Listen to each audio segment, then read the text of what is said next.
Pada video kali ini saya akan bahas tentang apa yang terjadi ketika ban itu berbelok.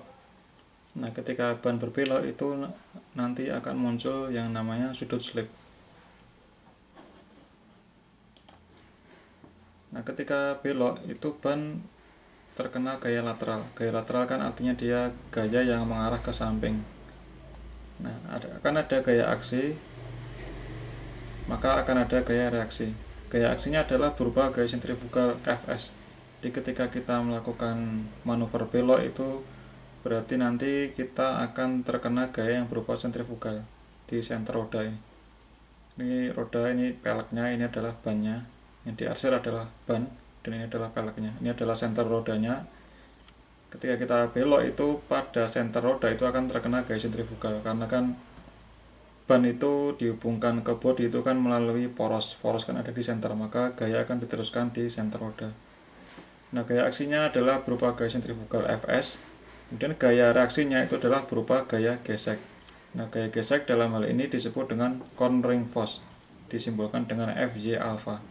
Ini gaya aksinya adalah Fs, gaya reaksinya adalah gaya gesek yang disebut dengan cornering force atau gaya belok, gaya cornering, yaitu Fj alpha. Nah, aksi itu kan arahnya berlawanan dengan reaksi. Ini aksinya ke kiri, misalkan ini ke kiri berarti ini belok ke ini, berarti dia ceritanya dia beloknya gini ya, berarti beloknya gini. Nah, gini, belok gini, dilihat dari belakang itu berarti ini adalah gaya sentrifugalnya ke kiri, gaya geseknya ke kanan. Nah, kalau kita lihat ban ini dari atas, jadi dari atas ini kita lihat dari atas ini itu tampaknya seperti ini. Nah, gaya sentrifugal Fs itu adalah mengarah ke senter roda, ini sama ke senter roda. Nah, ketika terkena gaya sentrifugal Fs ke arah senter roda itu akan ada perbedaan arah dari gerakan yang seharusnya. Jadi kalau tidak ada sudut slip itu arah gerakannya itu yang ungu ini. Jadi dia akan, ini saya buat radiusnya kecil ya supaya jelas. Ini yang kalau tidak ada sudut slip itu arahnya sesuai dengan arah bidang roda, yaitu arah sini. Beloknya sesuai yang ungu ini, belokannya. Kan ini belok ya, ini ketika belok. Nah, kalau ada slip dan kenyataannya itu roda ketika berbelok itu ada sudut slip, itu radiusnya itu tidak yang ungu tetapi yang biru ini.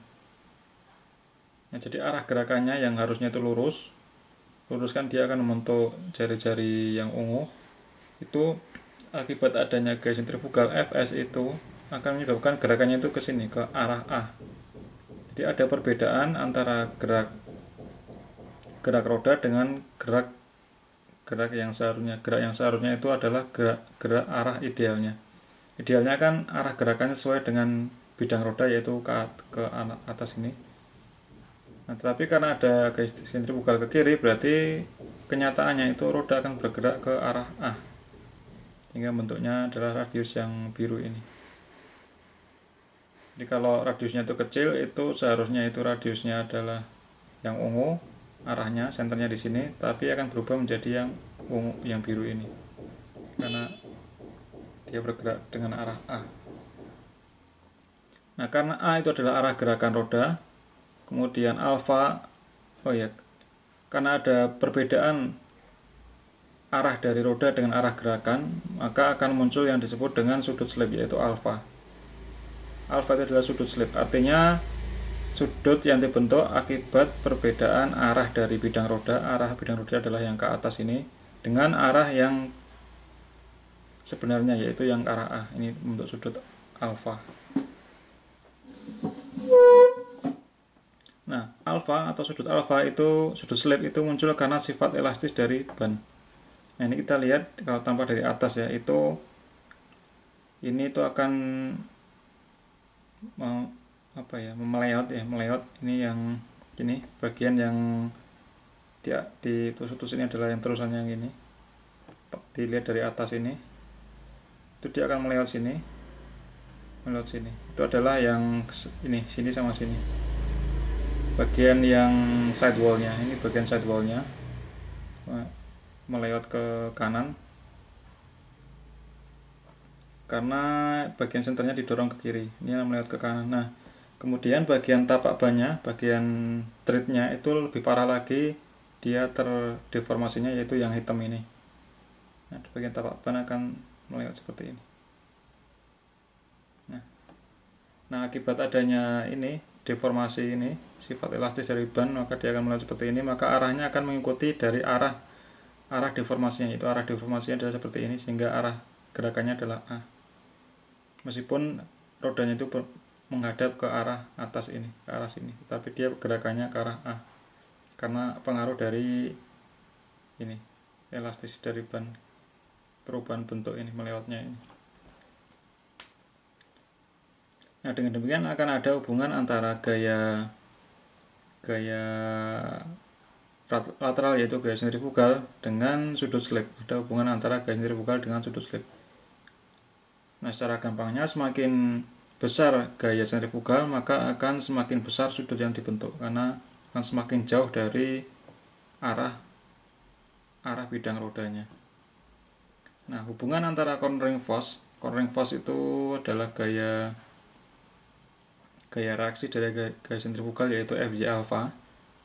Fs itu akan sama dengan Fj alpha selama dia belum sliding, sehingga kita bisa nyatakan hubungan, atau kita bisa buat hubungan antara cornering force, yaitu Fj alpha, dan sudut slip. Nah, hubungan antara Fj alpha yang merupakan reaksi dari gaya sentrifugal dengan sudut alfa itu sangat penting untuk kontrol arah dan stabilitas kendaraan. Jadi kita perlu buat hubungan antara Fj alpha dengan alfa.